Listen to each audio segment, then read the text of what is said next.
You gotta love summer. Baseball tournaments, backyard cookouts, all kinds of road trips and adventures, time to spend with family and friends and neighbors.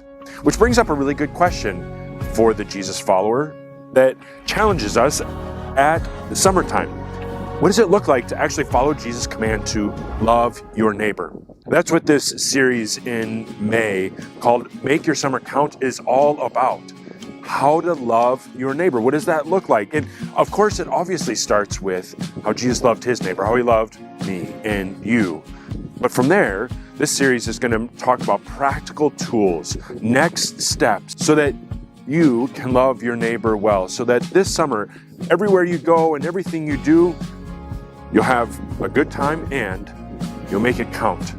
Because Jesus is coming back soon. We'll see you May 17th, 24th, and 31st. Join us at Green Bay, De Pere, or at our online campus. Make your summer count.